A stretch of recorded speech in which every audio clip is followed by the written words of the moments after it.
पारिस्थितिकी तंत्र इकोसिस्टम में ऊर्जा का प्रवाह एक बहुत ही महत्वपूर्ण प्रक्रिया है। सरल शब्दों में कहें तो यह वो तरीका है जिससे जीवित रहने के लिए ऊर्जा एक जीव से दूसरे जीव में पहुंचती है।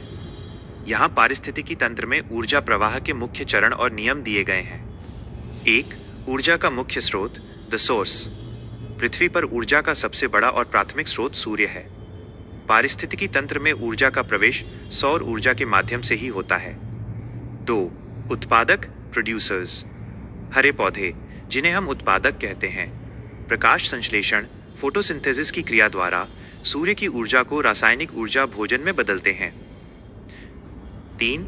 उपभोक्ताओं तक ऊर्जा का पहुंचना, कंज्यूमर्स। ऊर्जा उत्पादकों से विभिन्न स्तर के उपभोक्ताओं तक एक खाद्य श्रृंखला, फूड चेन के माध्यम से पहुंचती है। प्राथमिक उपभोक्ता, शाकाहारी जीव जो पौधों को खाते हैं, जैसे हिरण, खरगोश। द्वितीयक उपभोक्ता, वे जीव जो शाकाहारियों को खाते हैं, जैसे लोमड़ी, मेंढक। तृतीयक उपभोक्ता, शीर्ष मांसाहारी जो अन्य मांसाहारियों को खाते हैं, जैसे शेर, बाज। 4.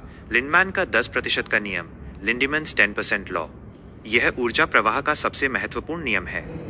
इसके अनुसार जब ऊर्जा एक पोषक स्तर, ट्रॉफिक लेवल से अगले स्तर पर जाती है तो केवल 10% ऊर्जा ही अगले स्तर तक पहुंचती है। शेष 90% ऊर्जा श्वसन, पाचन और ऊष्मा, हीट के रूप में नष्ट हो जाती है।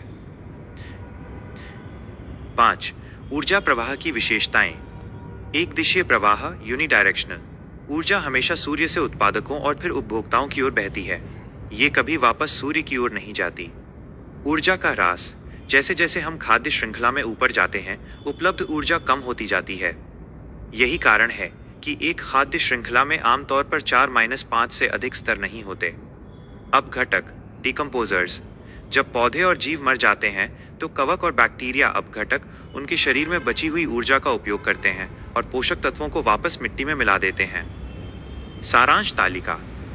स्तर, भूमिका, ऊर्जा की मात्रा, सूर्य, प्राथमिक स्रोत, असीमित, उत्पादक, पौधे।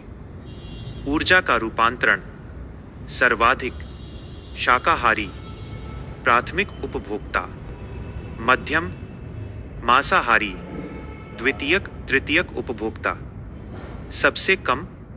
क्या आप ऊर्जा पिरामिड या खाद्य जाल, फूड वेब के बारे में विस्तार से जानना चाहेंगे?